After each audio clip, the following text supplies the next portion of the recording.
They laughed at her tattoo. Then the general stood up and saluted her. "Nice ink, sweetheart. What is that, your boyfriend's name? Or did you lose a bet?" The words cut through the motor pool bay like a blade scraping the edge of cold metal. Colonel Randall Voss delivered them at volume. Deliberately. 41 Marines and naval officers standing in the bay turned as one.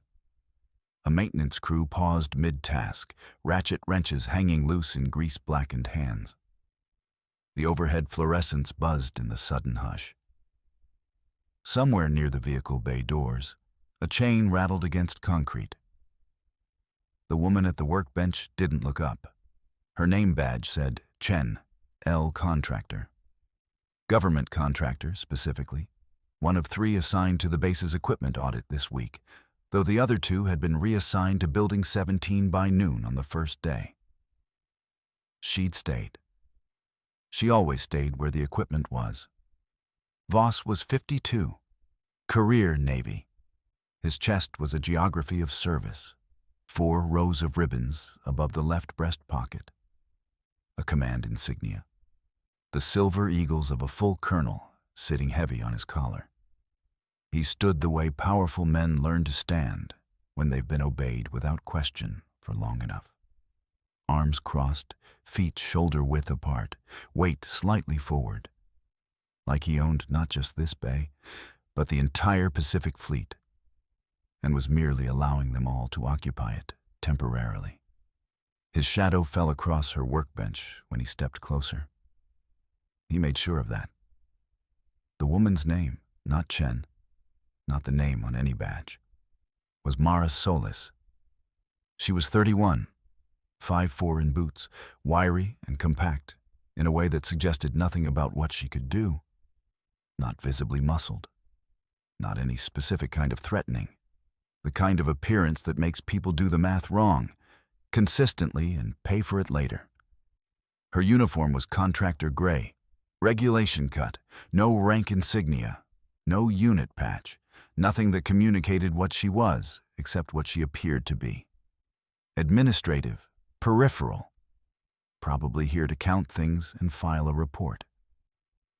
Her hair was up in a tight bun. She wore a watch that nobody thought to look at. Her hands were moving across the disassembled components of an M110 semi-automatic sniper rifle, with the kind of mechanical precision that doesn't come from a maintenance manual. It comes from repetition at a level that goes past skill and settles into the body permanently. The angle of the wrist, the pressure of the fingertips, the sequencing that moves from component to component in an order that mirrors a very specific training protocol. The barrel inspection, the carrier group, the buffer system. She moved through it the way someone moves through a sequence they have performed in conditions that don't allow for errors. She didn't flinch. She didn't look up. Her breathing stayed even. 4 counts in. Hold 4. 4 out. Hold 4. It was a thing she'd learned in a place that didn't exist. From instructors whose names were never used twice. In a program whose funding appeared nowhere in any document that could be found through a standard government records request. Voss waited. When she didn't respond, he stepped closer. His shadow swallowed the light across her workbench entirely. The maintenance crew near the bay doors had gone very still. "I asked you a question, Miss Chen." She picked up the barrel of the rifle and sighted down it. Clean. Her wrist angle was precisely correct, not approximately, exactly.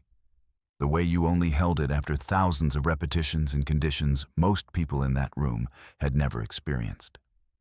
In the far corner of the bay, near a wall of lockers and hanging tool panels, a man named Master Sergeant Warren Dale set down his coffee.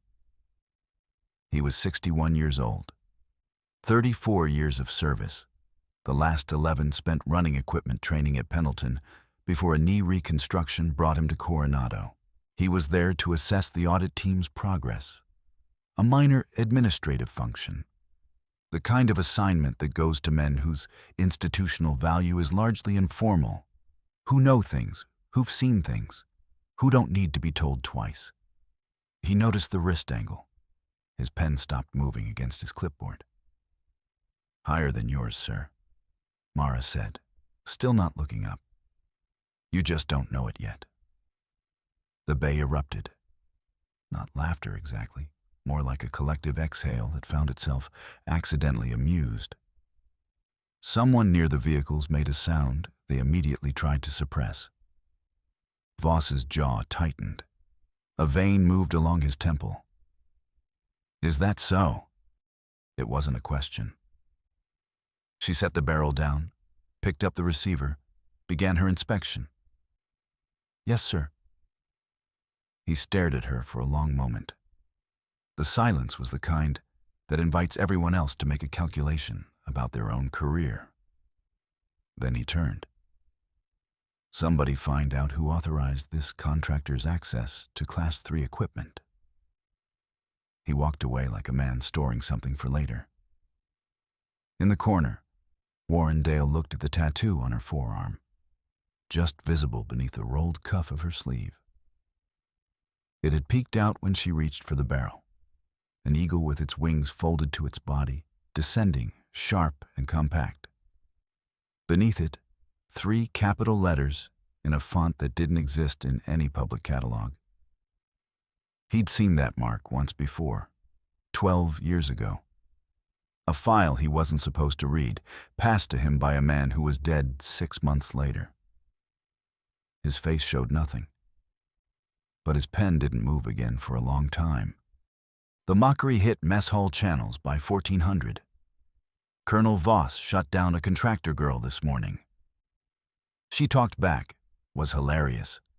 By 1500, it had acquired embellishments. By 1700, in the version circulating through the base's encrypted group chat, the informal one, the one that technically didn't exist, she'd apparently threatened Voss's career to his face and been escorted from the building. She was, at that exact moment, eating alone at a corner table in the main dining facility, facing the room, listening. The meal was institutional efficiency on a tray. She didn't taste it. She was mapping the room. Who sat with whom? Who deferred to whom? Who dropped their voice when certain names came up? She had been doing this for 6 days.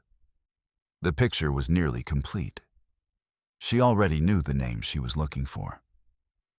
She had 3 of the 4 pieces of evidence she needed. The 4th piece was somewhere on this base, inside a server cluster she had not yet been authorized to access. Colonel Voss had been the person responsible for blocking her access request on day 2. Not the system, not a bureaucratic delay. Him, specifically. He'd reviewed her credentials and denied the clearance escalation with a single manual override. That told her everything she needed to know about Colonel Randall Voss. She drank her coffee. She filed patterns. The afternoon brought new indignities. By 1530, the story had acquired a 3rd layer of embellishment. Now she had apparently challenged Voss to a physical confrontation and been subdued by 2 MPs. This version had photographs, though the photographs didn't exist yet. They were being described in such detail that people began to remember them. She monitored its spread from her corner table and noted which officers laughed loudest and which ones didn't laugh at all. The ones who didn't laugh were the ones who had seen things. The ones who had seen things were useful to know. She returned to Building 6 at 1548. The terminal she needed was in a server room behind 2 access card readers and a biometric pad. The biometric reader recognized her. The second access card read clean. But the server room itself, the internal cluster that housed the financial architecture she needed, threw an access denial on her credentials that hadn't been there this morning. Manual override, unilateral, entered at 1531. She looked at the denial code for a moment. She memorized the terminal ID and the timestamp. She took 4 controlled breaths. She went back to the motor pool and resumed her equipment work with the M110 components because she needed her hands occupied while she thought. At 1600, she was back at the equipment bay. At 1615, a different officer, a lieutenant commander named Hargrove, young and uncomfortable, appeared with a printed form and asked her to follow him. The form was a credentials review request. Standard language, non-standard urgency.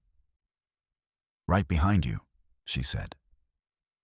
She followed him to a small office in Building 4, where Hargrove, visibly embarrassed, the kind of person who hadn't chosen this assignment, asked her to hand over her base access card and contractor badge while the review was conducted.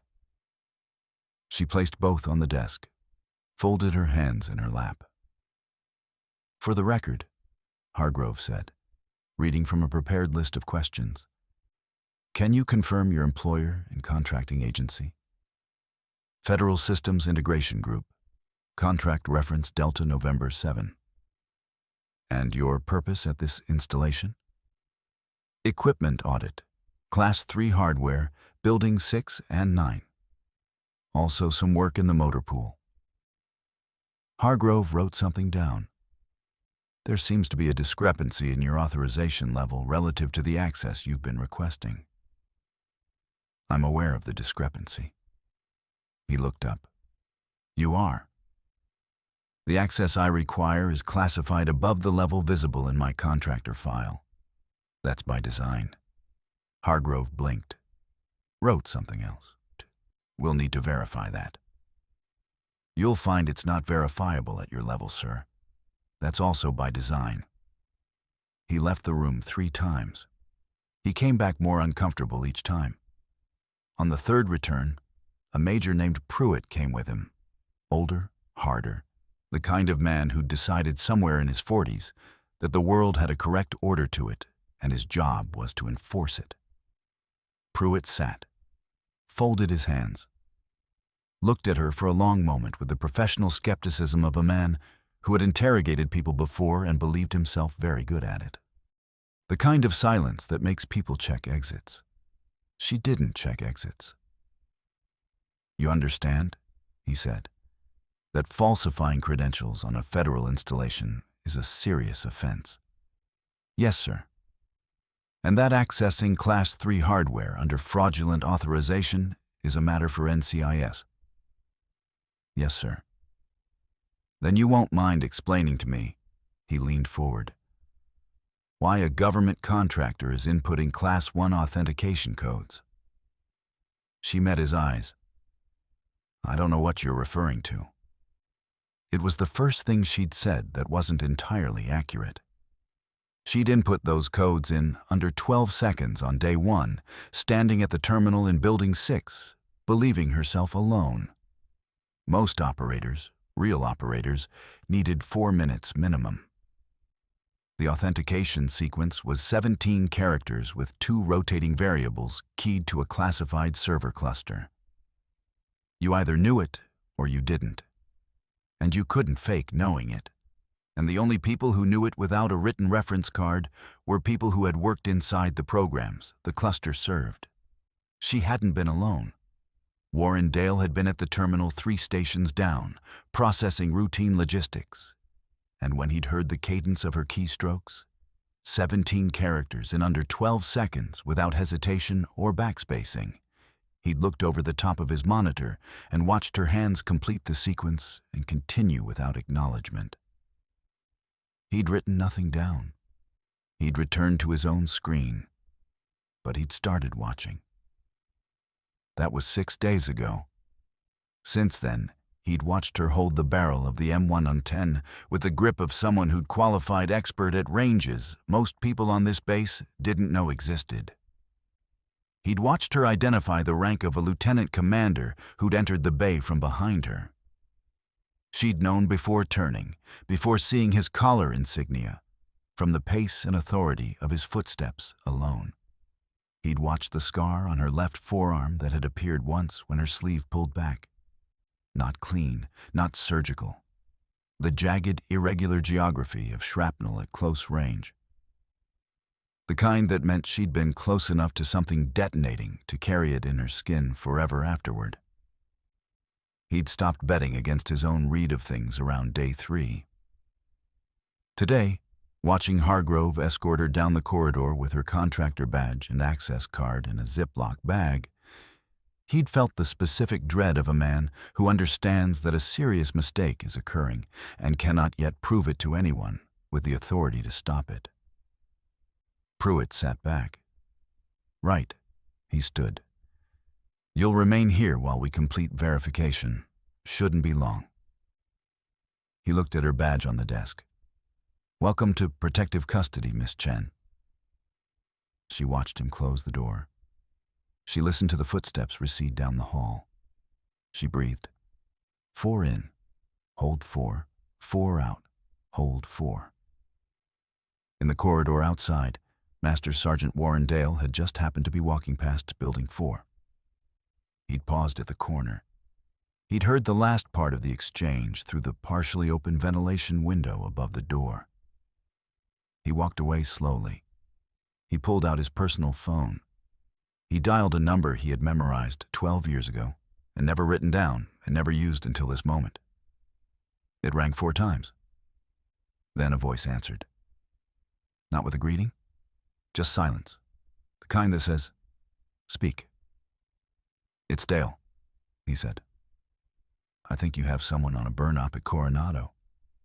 And I think she's about to be rolled up by someone who doesn't know what he's holding." A pause, then, "Describe the tattoo?" He described it. Another pause. Longer. "Don't move her," the voice said. "And don't let anyone else move her either. Someone's coming." The room was concrete. 12 by 8. Metal bench.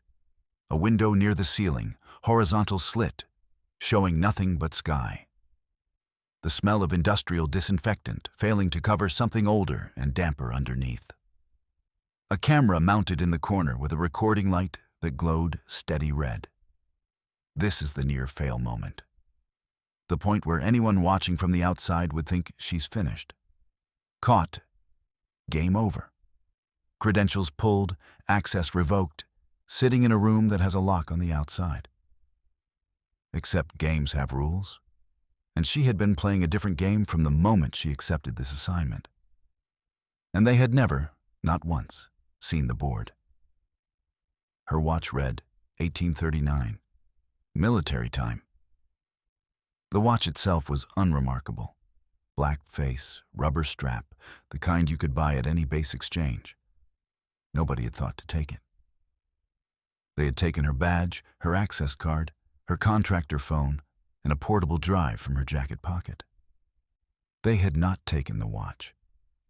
This was exactly how she'd planned it, 3 months and 11 days ago, when she'd submitted her cover identity through channels that weren't visible to the people in this building. In 31 minutes, she would miss a check-in.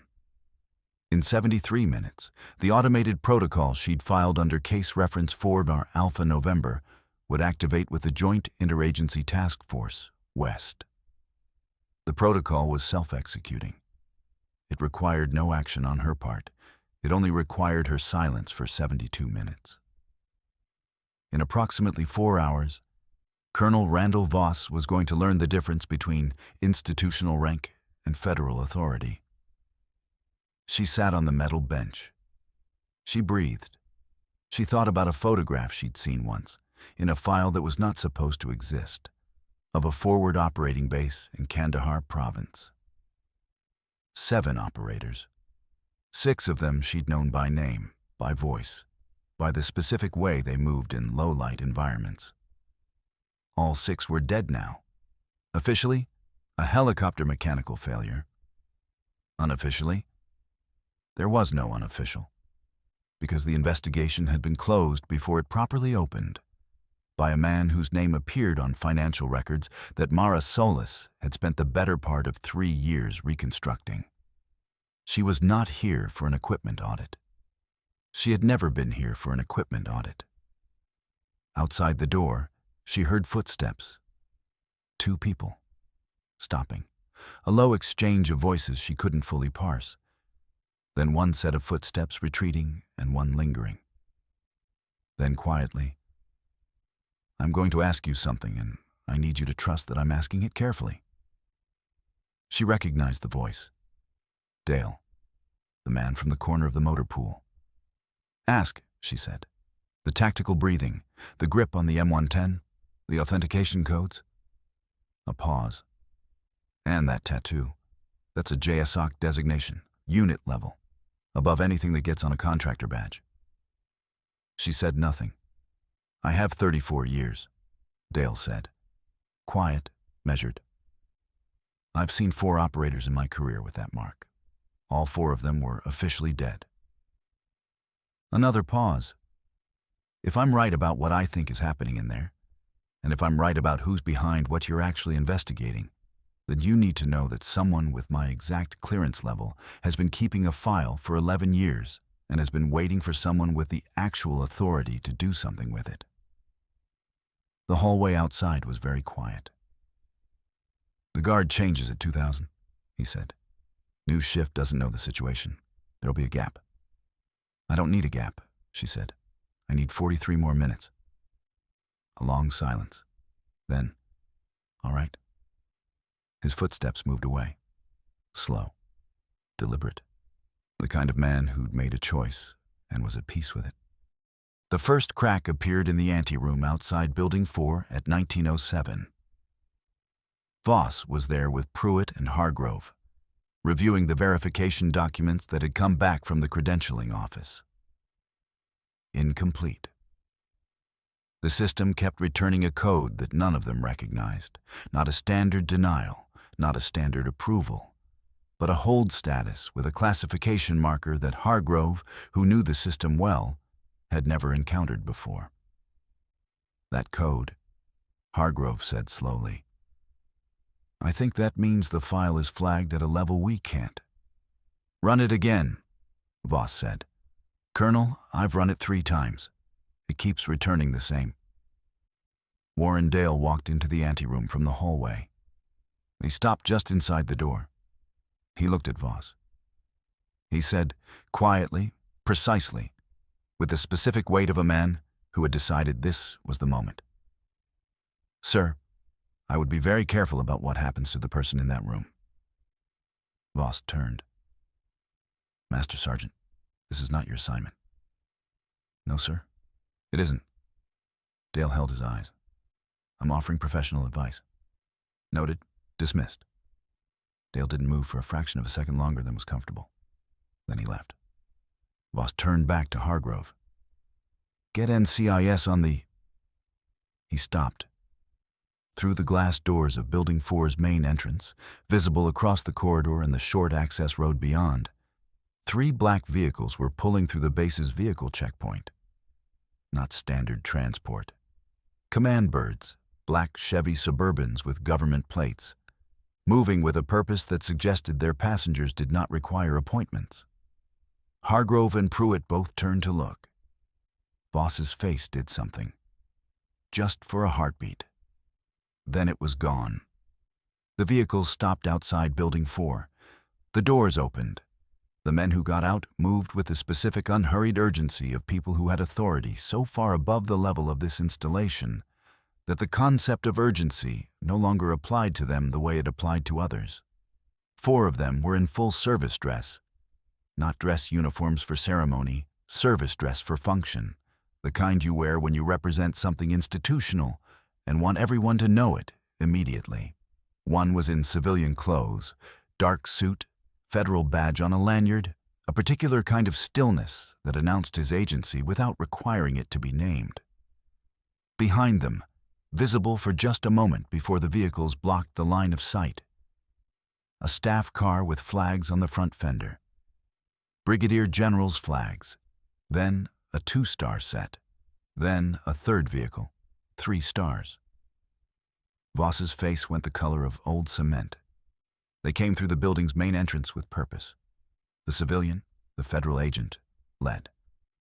He didn't look at Voss. He looked at Hargrove. "Where is she?" he said, not a question. Hargrove pointed toward the corridor. The civilian walked. The 4 officers followed. A base security detail materialized from somewhere and fell in behind. Voss turned to follow. One of the 4 officers, a major general, 2 stars, no warmth in his expression whatsoever, turned to look at Voss as he moved to follow and said nothing. Just looked. Voss stopped. Down the corridor, past the interview rooms, to the concrete room at the end. The civilian knocked twice, then opened the door. Mara Solis was sitting on the metal bench with her hands in her lap and her eyes on the camera in the corner. She looked exactly as she'd looked for the last 79 minutes. Still. Precise. The 4-count breathing moving beneath the stillness like something with deep water beneath it. She stood. The tattoo was visible. She'd rolled the sleeve to the elbow while she waited. She didn't explain this. It was simply visible. Brigadier General Owens, 1 star, the first through the door behind the federal agent, saw it. His eyes dropped to it. Something moved through his face. He was 63 years old. 37 years. He'd spent 11 of those years in classified programs that did not appear in publicly available military records. He'd seen that mark before. He'd seen it once, on a file, and once, at a distance, on a woman who was officially listed as killed in action in a location the government officially denied operations in, on a date that officially did not exist. He stopped. His hand moved to his hat. He removed it. He came to attention. Behind him, the 2-star General Whitmore saw the mark in the first salute and was 2 seconds behind. His hand moved. The 3rd general was through the door before the 2nd had finished. He saw 2 generals already at attention, eyes forward, hands in precise salute position. And he looked at the woman standing by the metal bench, and he looked at her forearm, and he went rigid. Then he saluted. The room detonated. Gasps, actual audible gasps, from the security detail in the corridor who could see through the open door. Someone's badge lanyard caught on a doorframe and clattered against the metal with a sound like a gunshot in the stunned silence. The AC vent above the room hummed so loud in the absence of all other sound that it seemed to have grown louder, though nothing had changed. A boot scuffed tile. A chair somewhere in the next room scraped concrete as someone stood. 3 general officers, saluting a contractor. The federal agent turned to the corridor. "Colonel Voss, please come in." Voss was standing in the doorway. His face had not moved. His body had not moved. He had the particular quality of a man whose understanding of the physical world had just been revised without his consent, and the revision was too large to process in real time. He stepped into the room. "This," the federal agent said, with the specific tone of a man reading a record rather than making a speech, "is Commander Mara Elena Solis. Classification: JSOC, Special Activities Division. Clearance level cosmic with compartmented access to 17 classified programs, 4 of which are unknown to every person currently on this base, including the commanding general." He paused. "She has been operating in an undercover capacity on this installation for 11 days, conducting a federal investigation into the unauthorized disclosure of classified operational plans resulting in the deaths of 6 United States Special Operations personnel in Kandahar Province in 2019. He looked at Voss. "An investigation that your credential denial on day 2 of her operation materially obstructed." The room was very quiet. "The investigation," the agent continued, "is complete. The evidence has been transmitted. Warrants have been issued." He nodded to someone in the corridor. 2 men in suits moved past the doorway, with a purpose that needed no explanation. Voss opened his mouth, closed it. He looked at Mara Solis. She was looking back at him with an expression that was not anger, not satisfaction, not anything that had a simple name. She had the focused stillness of someone who had run a very long race and was already thinking about the next one. Voss's mouth opened. The mechanism of it worked. Nothing came. The federal agent looked at him with the particular patience of a man who had seen this specific moment before. The moment when a man who has spent his career dealing in dominance encounters the precise limit of his authority and finds that the limit has a face. Colonel Voss, you initiated a security hold on a classified federal operative. You manually blocked her credential escalation on day 2 of her operation. Those actions will be addressed formally. I didn't. I had no way to know. No, the agent agreed. You didn't. He turned away. The conversation was over. The evidence she's collected is already secured. Her mission documentation was transmitted to GATF West at 1842 this evening, when her check-in was missed and the automated protocol activated. He paused. Not for drama, just for accuracy. The warrants were issued 11 minutes ago. Voss looked at Mara Solis one more time. She held his gaze for exactly as long as was required to communicate nothing at all. Not contempt, not vindication. Just the specific quality of someone who had work left to do and was waiting for this room to stop occupying her time. Commander Solis, General Whitmore said. It was the first time any of the generals had spoken. His voice had the careful register of a man calibrating how much acknowledgement was appropriate in a classified setting. On behalf of this command, I want to... Sir, she said, the investigation is active. There are secondary persons of interest. If you'll allow me to debrief in a controlled location, I can bring you current.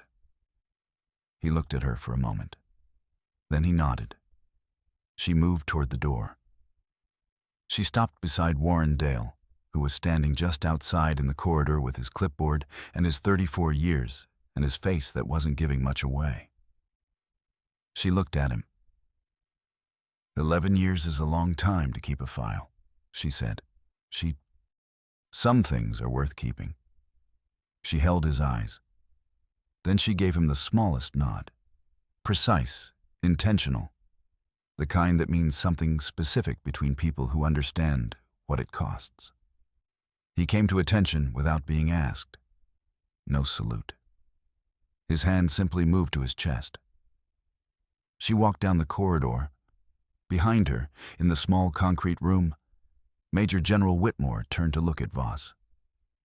Pruitt, Hargrove, their faces in a row, reading slightly differently, but all containing the same essential information. The specific shame of men who had been profoundly, consequentially wrong. The general didn't speak. He simply walked out. Later, when the official record would be reviewed, the formal actions would be unremarkable in their precision. Voss and 3 secondary individuals were removed from the installation at 2011 hours. The federal investigation moved to a restricted facility. Charges were filed by 2200 under seal. A classified review board was convened. There were no press releases. There would be no press releases. The work that Mara Solis did had no press releases, by design, forever. Major Pruitt submitted his badge voluntarily at 2037. Hargrove was cleared, he hadn't known, and the evidence confirmed it.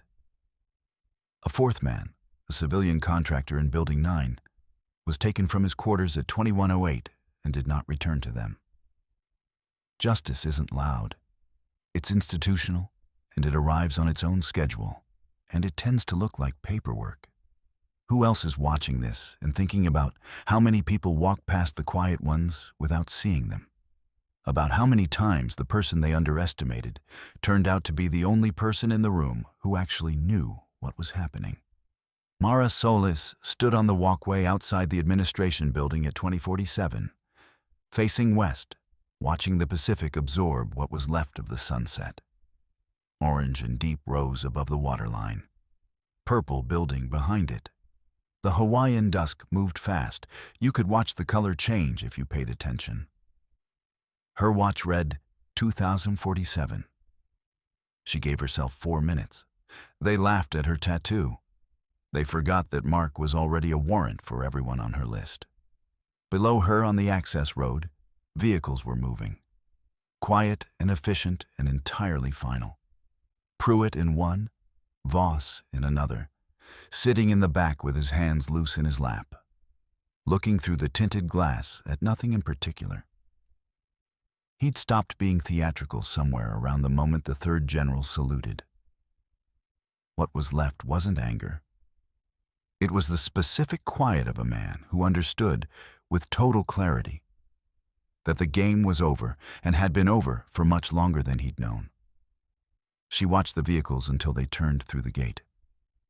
She breathed. 4 in, hold 4, 4 out, hold 4. Her phone, the real one, not the contractor dummy, showed a single message from an encrypted address. No salutation, just coordinates and a name. Beirut, 2026-07-29, Falcon. She read it twice, memorized it, deleted it. In the second week of her investigation, she had pulled surveillance imagery from a rooftop position in Damascus. 6 months old, low resolution, a figure caught at an angle during a scheduled asset meeting that should have been empty. The figure was identified to a 72% probability match against a face from a file that was officially closed. Falcon was not one of the names she'd brought home tonight. Falcon was still out there. Patience isn't weakness. She pocketed the phone. She looked at the Pacific one more time, at the last strip of orange going flat at the waterline, at the early stars beginning to suggest themselves above the dark. And she turned and went back inside. Tomorrow brought new ghosts to hunt. Every soldier carries a story that few ever hear. Listen with your heart. Thank you for staying and watching. Subscribe to MVP Stories for more.